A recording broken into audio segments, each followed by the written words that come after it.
Okay, it is December 17th, 2016, and we are here with Harold White, and we have created some questions for him to answer. This is your life, and it's a series of questions that really we're going to get into him and his family and things that he's remembered in the past. So with no further ado, let's get underway here.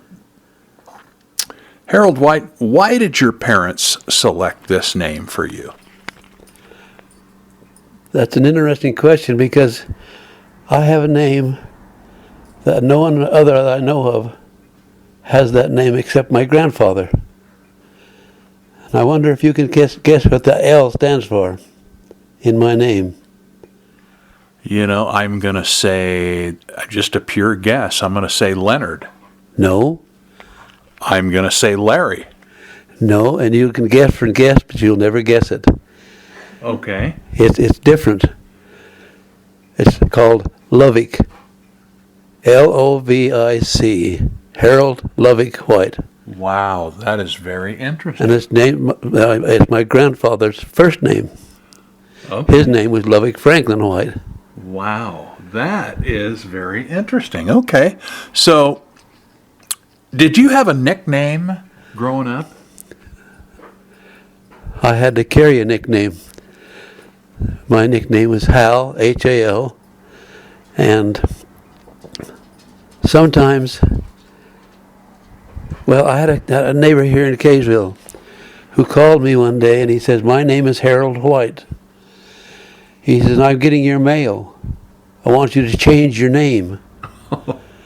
I said, "What do you mean change my name?"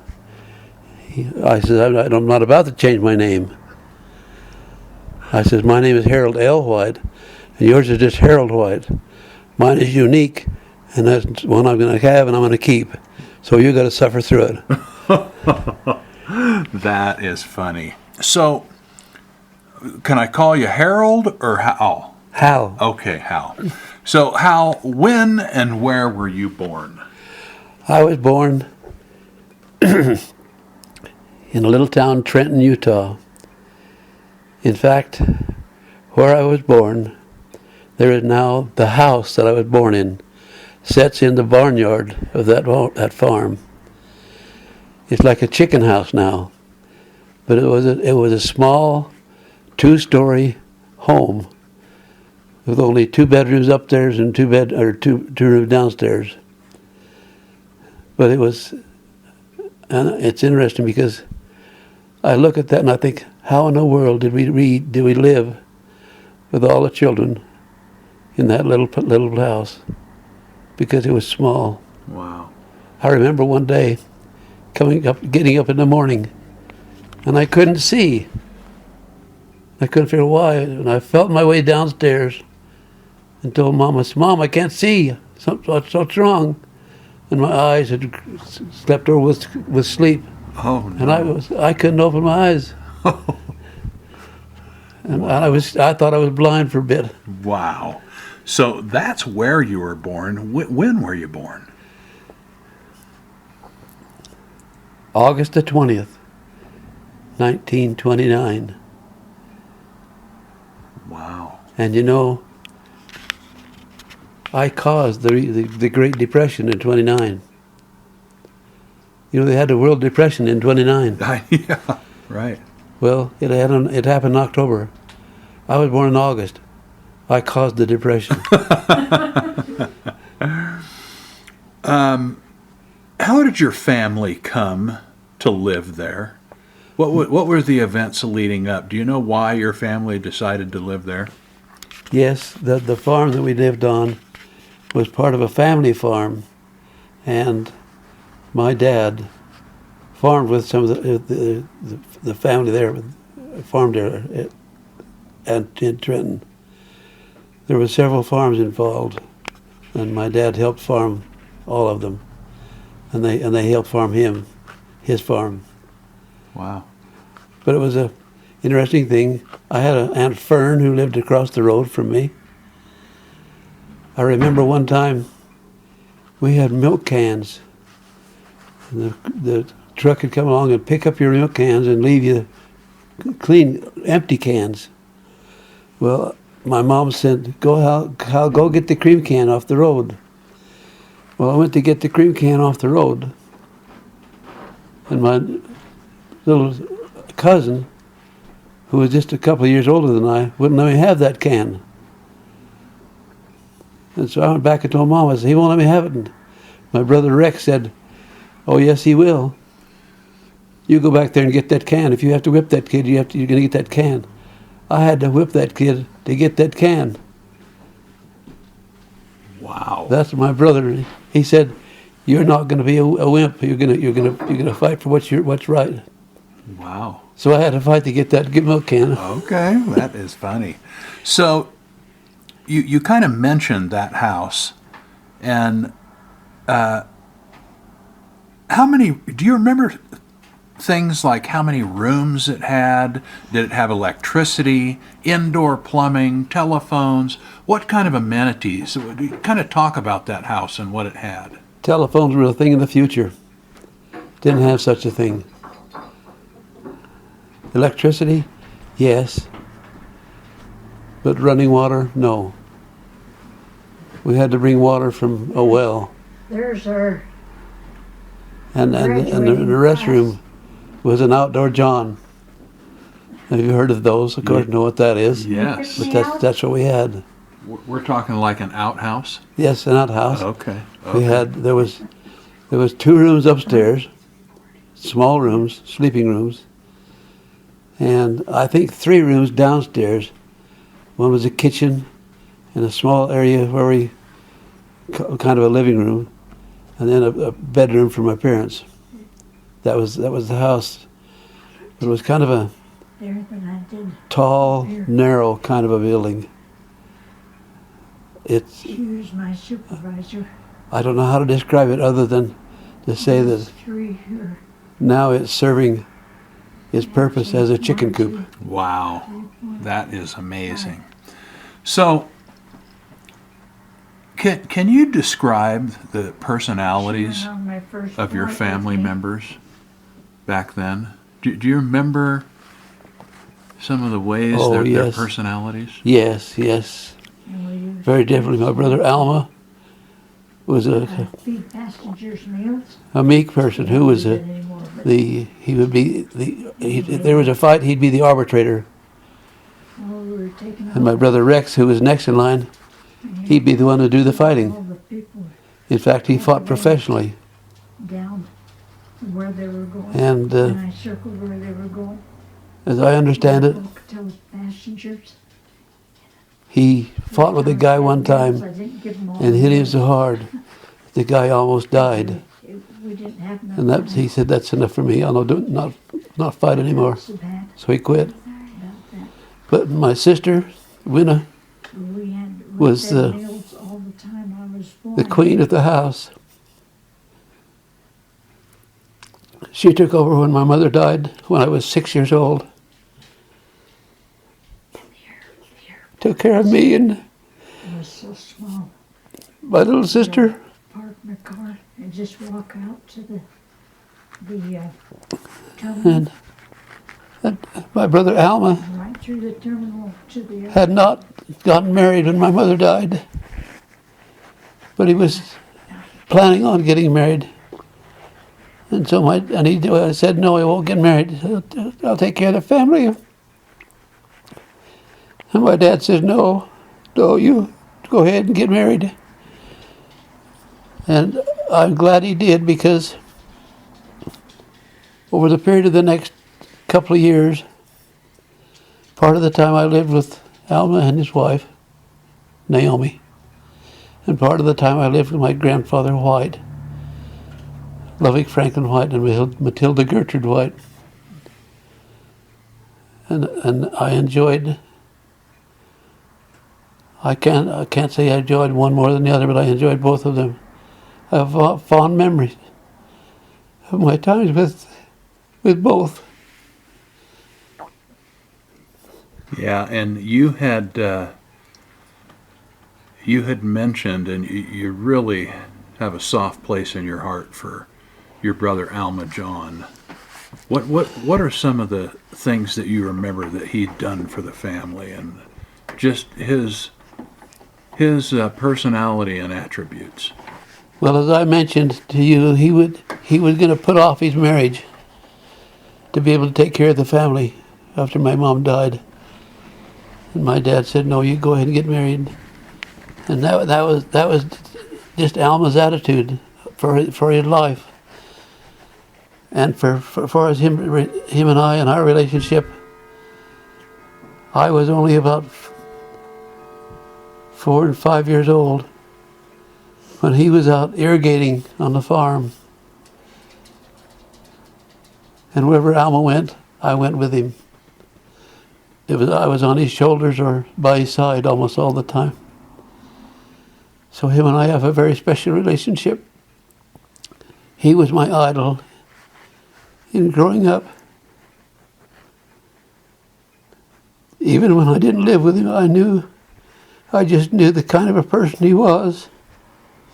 Of course, I have to say that my sister Winna was the same kind of a person. Mm-hmm. My brother Joe did a unique thing in our family. He married his stepsister, Algie. Algie was a daughter of my stepmother, and they got married. And I don't remember how long they were married, but they ended up in a divorce. Now the family kind of somehow seemed to ostracize Joe because of that. And he just wasn't close to the family. And yet he wasn't far away, but he just felt the family ostracized him, and he didn't want to be any part of that. Now my little sister Sarah Lou, I left California and went to stay with my brother Alma up in Parma, Idaho.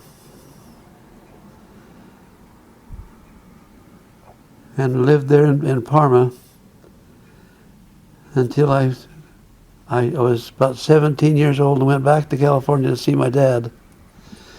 And they had put my little sister, Sarah Lou, in a rest home for girls. And I told my dad, I said, "Let me take Sarah Lou with me. Go back, and I'll take care of her." But my stepmother wouldn't let that happen.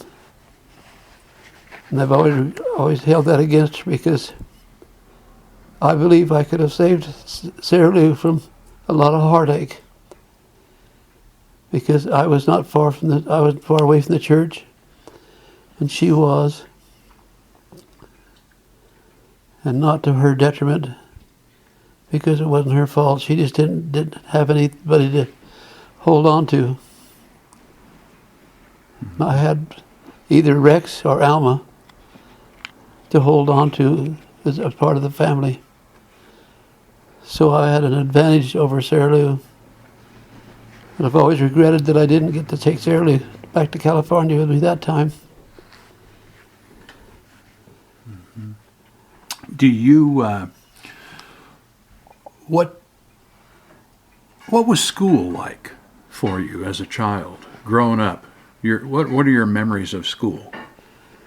I don't have very many memories of elementary school. I really don't remember much about that at all, except we used to have to ride a bus. Had a bus to school, to and from. But I remember when I was a junior in high school,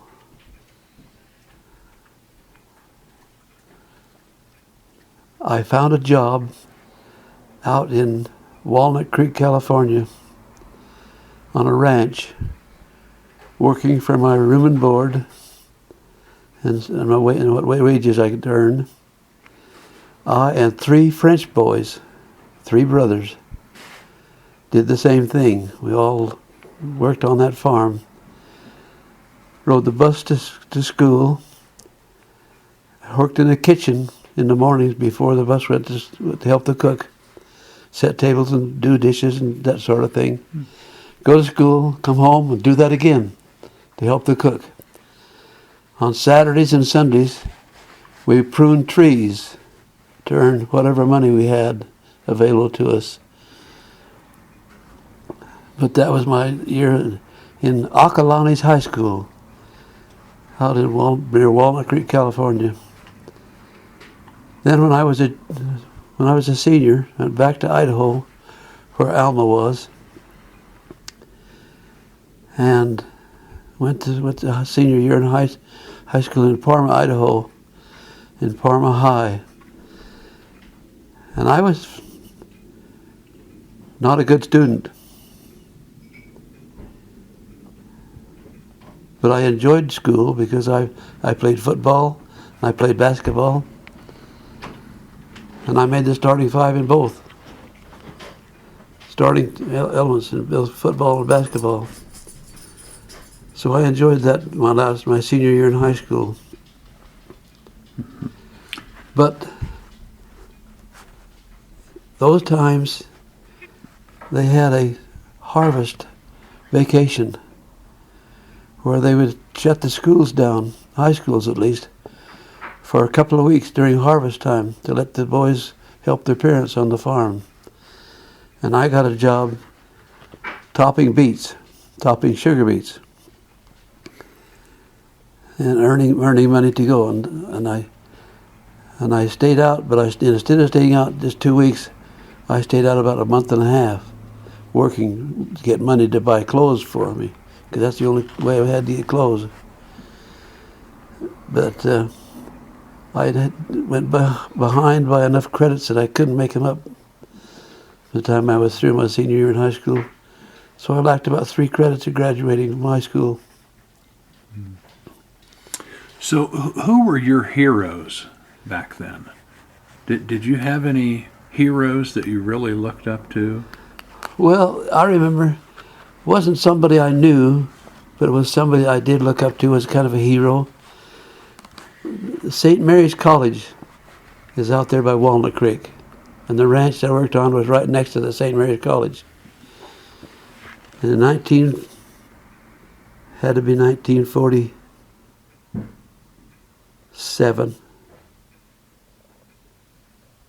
No, 46. 46.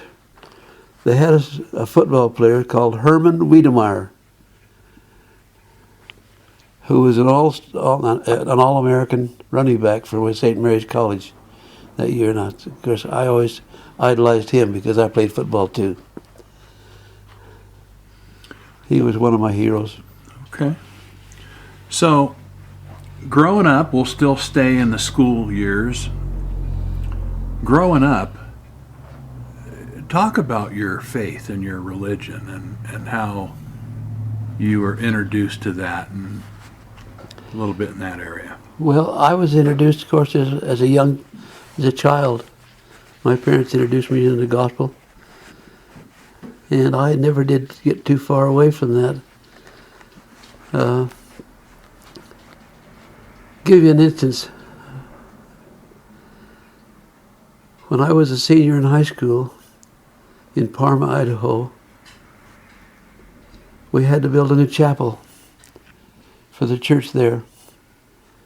And in those days, people were assessed so much per family or per individual for their share of the cost of building that chapel. I remember that I was 18 years old and I was assessed $500 to assess my assessment on that chapel. So I went to the contractor. I said, "Look, I need work. Let me work for you." He said, "Okay, you can work for me, but," he says, "we'll give you $1 an hour, but you have to contribute 50 cents of that dollar towards your assessment. So I worked off my $500 assessment at 50 cents an hour and got my 50 cents for my spending money. That was my assessment when I was 18 years old. Wow. And that was a standard practice that the church did for all members. Oh, that was a standard practice, yeah. Yeah. Some families had to pay $1,000, $1,200. And poor people who were scratching and scraping to try to make ends meet would still have to come up with that kind of assessment. Right. Wow. Did you ever go on family trips as a child? And what were some of your favorite memories and favorite trips that you went on? I don't remember family vacations. As such, we just didn't have family vacations. But I do remember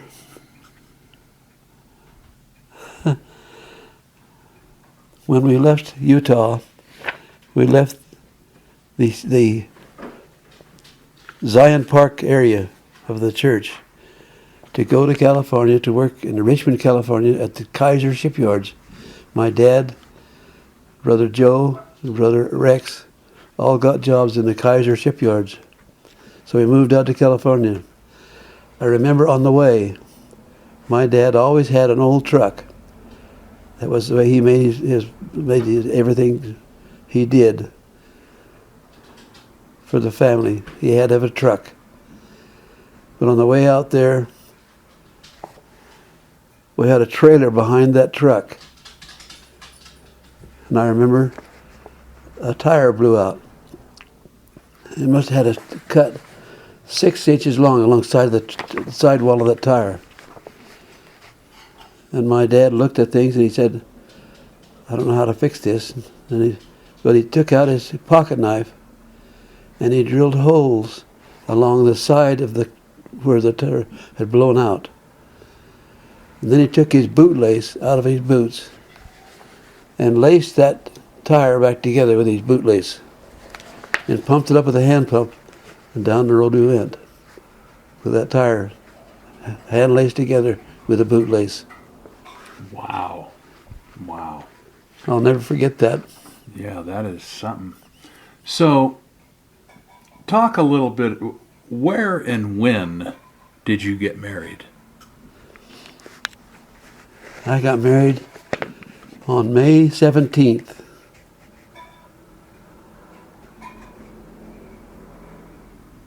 1948. I married a girl by the name of Marjorie Ballard. Her father was a farmer there in Parma. And her and I went together when I was a senior. And then when I waited a year after I got out of high school, then she graduated from high school, and then we got married. My brother Alma was the best man at the wedding, and the wedding was held on the lawn. Her father's name was Alan Ballard, and out on the lawn at his house was a ceremony for our wedding ceremony. And that was in what city? That was in Parma, Idaho. Parma, Idaho. Not a city; it's just a small town. Okay. Okay. And then you were fortunate to get married again, weren't you? Well, I was married for 8 years. And in that time, we had moved from Parma over to a place called Nessa, Oregon. And I moved over there because I had gotten a job working for Amalgamated Sugar Company.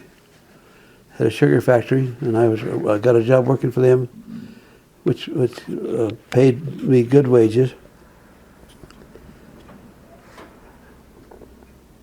But she decided she wanted to go to work as a telephone operator. And I remember now, and I didn't at the time understand what was going on, but I remember now that sometimes she'd have to have one night a week where she had to go out her night out with the girls.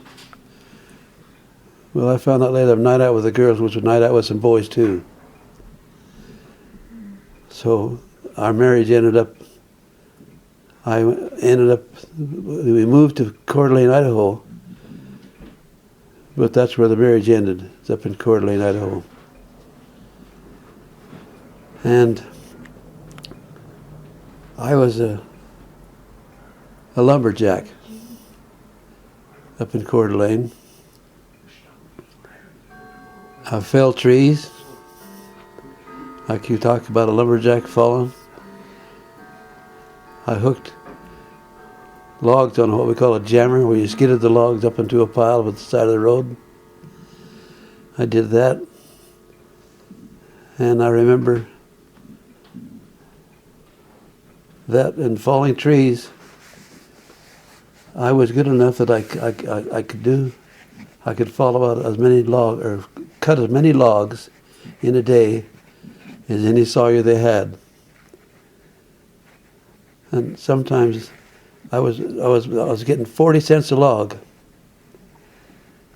40 cents for a long log. A long log was 33 feet long.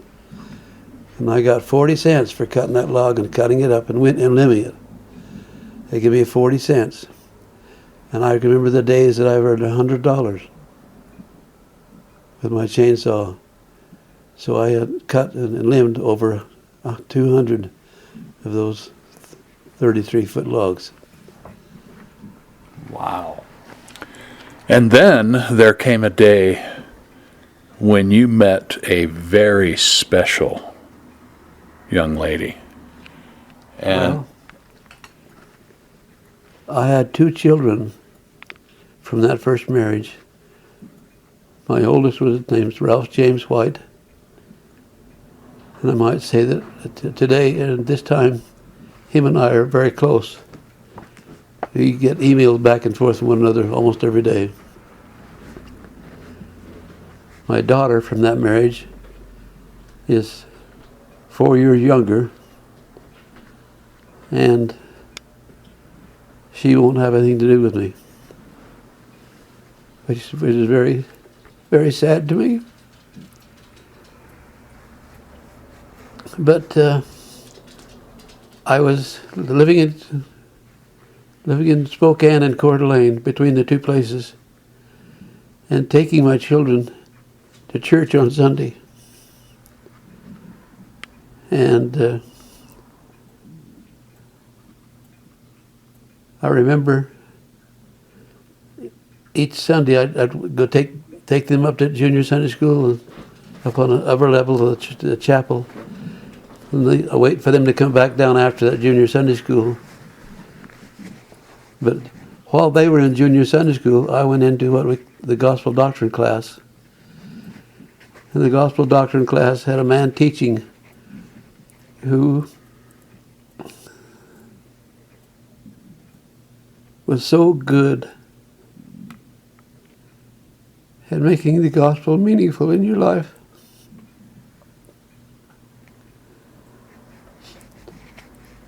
His name is David Julius Nowak. And his wife was Mary Nowak. But I remember one time I was waiting for my children to come down from the junior Sunday school. And one time in the back of this, in a sacrament meeting, in the back of the sacrament meeting, I was there, but I didn't have my children were, I think, still up in the junior Sunday school. But I was sitting in the back row, and there were 2 ladies there. They had 2 small boys, and those boys were clambering over their laps and so forth, and I end up had one of the boys even in my lap. And he was like little boys, 1.5 years, 2 years old were, slobbering and worrying about drooling on my suit. And this one lady was concerned about that, and it wasn't bothering me because I'd had that happen before, but with my own children. But I knew that she was a daughter of David Julius Nowak, and that day I resolved that I was going to call and get a date with her. But I didn't call until I think it was about Tuesday or Wednesday, and she had already come back to Salt Lake City to her job. And her mother said, "Well, she's not here," but she says, "I'll so she's back to her job in Salt Lake." Well, I didn't see that lady again until about 3 or 4 months. And then one day there she was again. And I said to her father, I said, "I see your daughter's here again." He said something about, the airlines were on strike because the mechanics were striking, so she couldn't work. She was a stewardess for Western Airlines. And then, while I was waiting for my children to come downstairs, her mother came to me and said, "Brother White, do you have a place to go for dinner today?" And I told a lie because I was supposed to go out with my children's mother and have dinner with them. But I said, "No, I don't." And so she invited me to dinner. And I started dating Glenna Nowak at that time. And I dated her. At that time, I was not a lumberjack. I was driving truck for Grant Construction Company down by Moses Lake, Washington. And my shift was midnight to 8 o'clock in the morning. And I stayed in Spokane until just time enough for me to drive down and get in my shift at midnight. And I'd work Monday night and Tuesday night. Then Wednesday morning, 8 o'clock in the morning, back to Spokane I went to see Glenna. Had a date with her for what time I could. Then back down to Moses Lake to drive my truck again. That's how I courted Glenna for about 2 months, I think, wasn't it, dear? I think it was about that long. And so you dated her how long before you got married? Well, I don't remember exactly the date when we first met. I don't remember that, but it must have been about March or April. And I proposed to her 2 weeks after I met her because I really knew, beyond a shadow of a doubt, because I knew her parents and knew what they were like and what kind of people they were.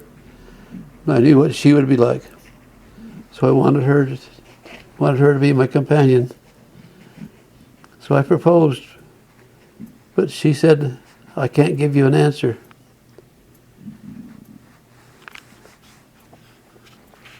And she explained to me that her patriarchal blessing told her that her and her companion had made a covenant before they came to this earth that they would be companions here.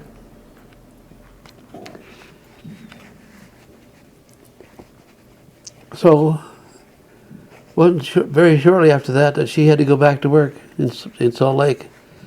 So I had, it's just crazy, but I had told my boss before I left that weekend, I said, "I'm through, I'm quitting."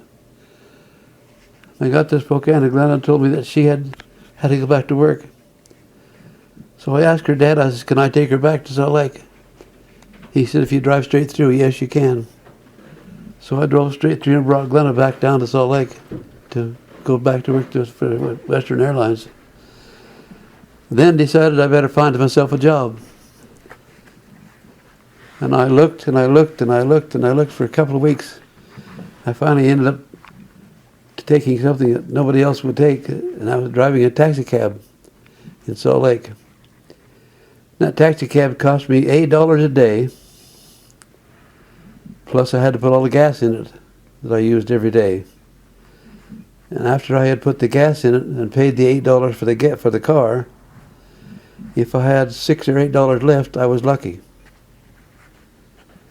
But that's what I did when I was courting Glenna. Wow. And so you guys were married. What date and where were you married? We were married on September the 23rd, 1958, in the Salt Lake Temple. Okay. And how would you describe your spouse? And what do you admire the most about her? 2 questions.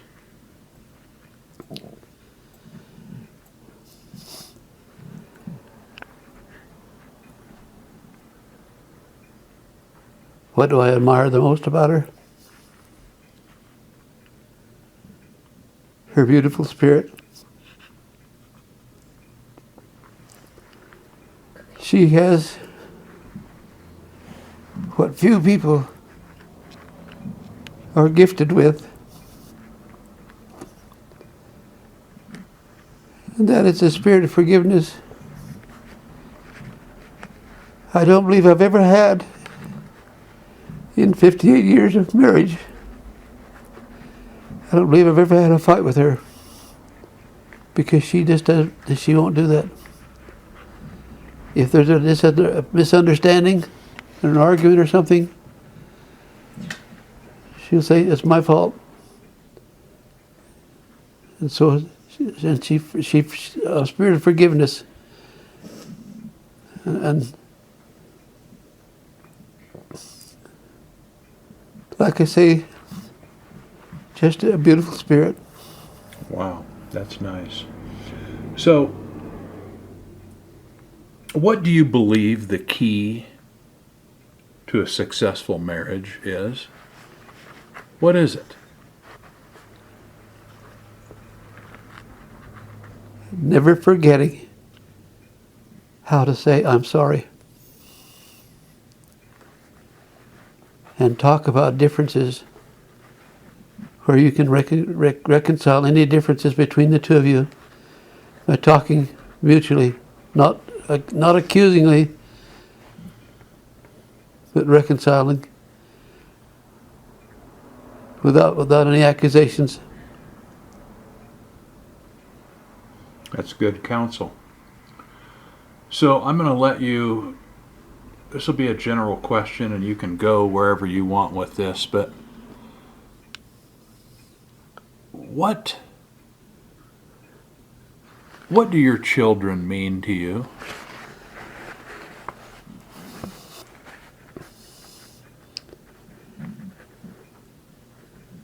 That's almost indescribable.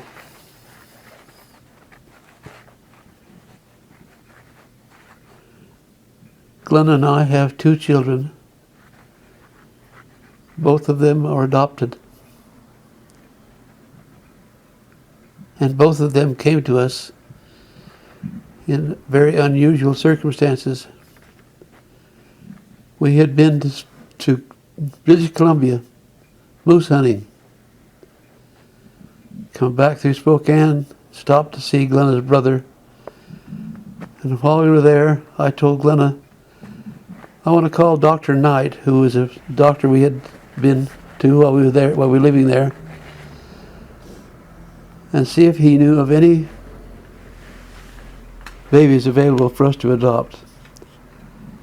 And I called him and he said, I told him who it was, and he said, you know, it's funny you'd call me, because he said, I have a girl who is supposed to have a baby within the next month. And I was supposed to find parents for that baby. He says, I neglected and I have not done it yet. And he gave me the name of an attorney. Said, you go see this man. He said, I'll call him and tell him you're coming. You go see him and talk to him.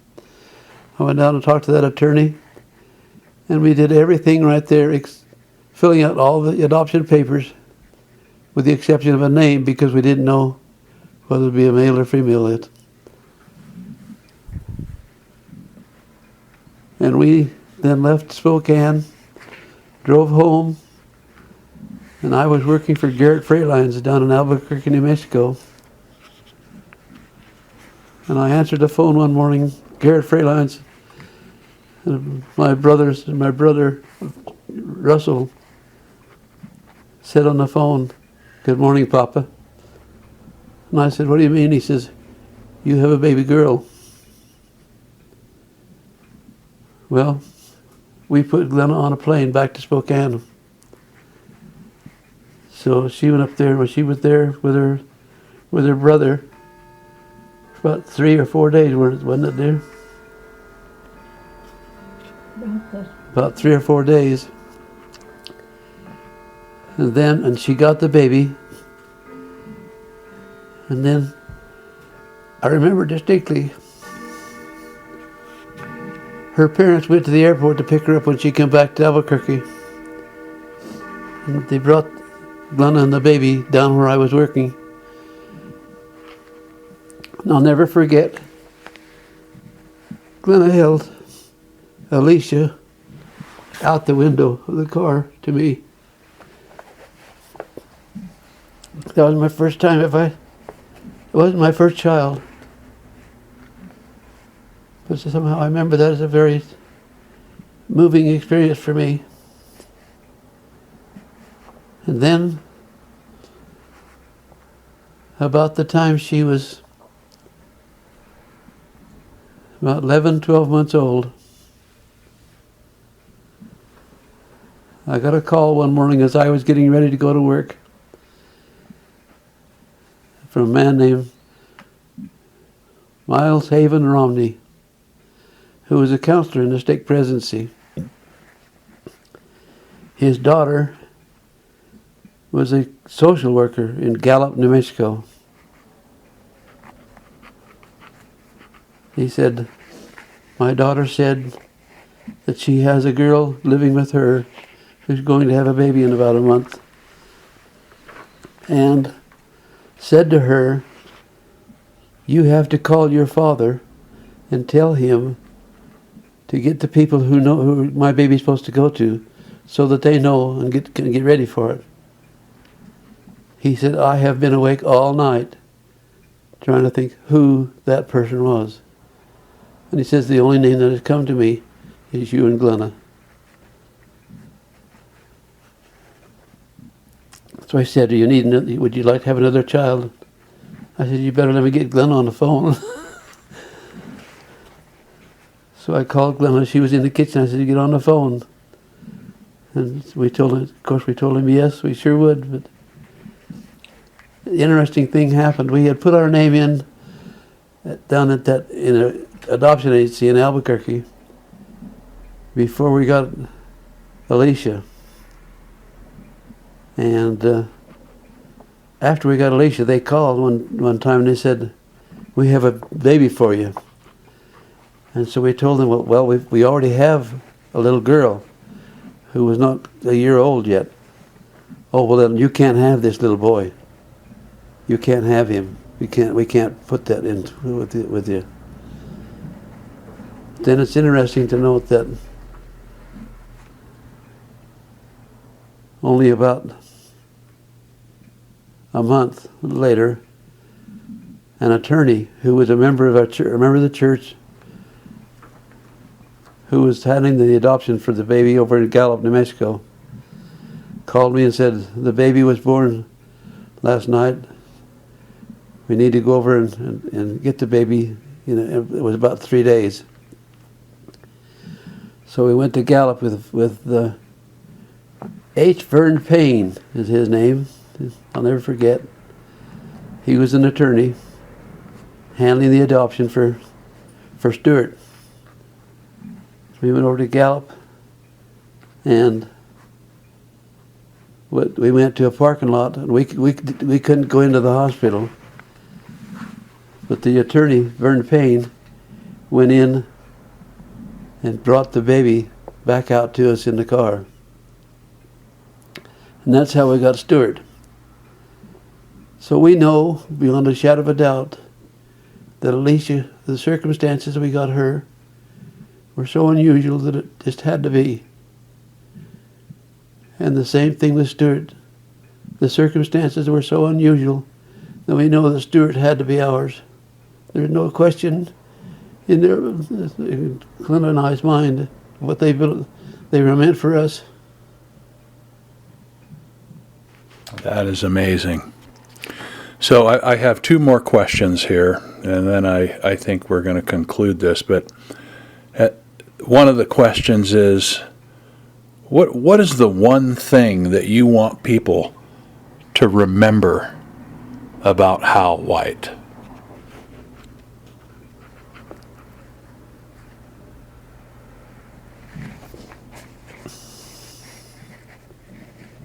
You know, I struggle with something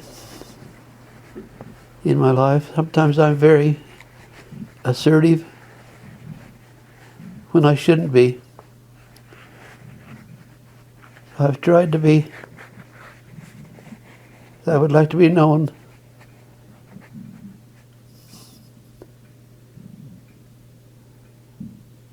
as someone who is humble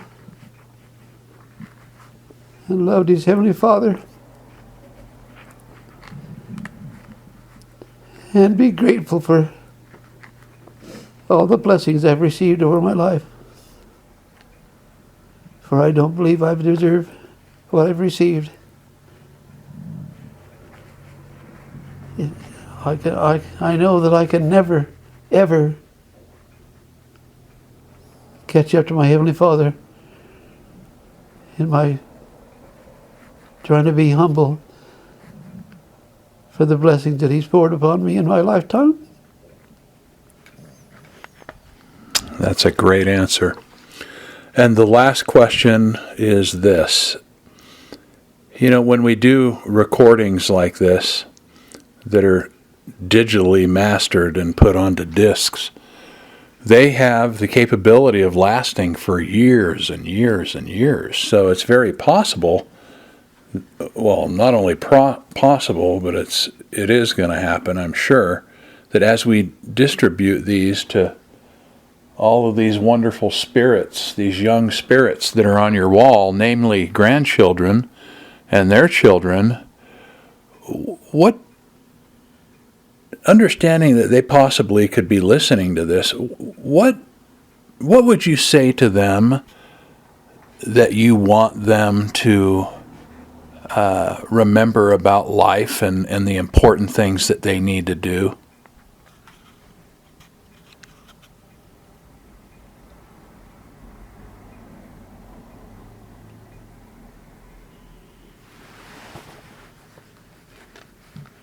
To remember that all gifts that we have in our lifetime come from God. No matter what our gifts may be, they're a blessing to us from our Heavenly Father. And whatever you attain in your life will be a blessing from your Heavenly Father. And you'll be blessed because of your obedience. Obedience is the number one, is the first law of heaven. And if you are obedient to your Heavenly Father, to your parents, and to those who may preside over you, you'll live a life that you'll always be proud of and be glad you had the blessings and the ability to receive the blessings our Heavenly Father has for you. Thank you very much. This concludes the interview with Hal White. Thank you very much. Thank you.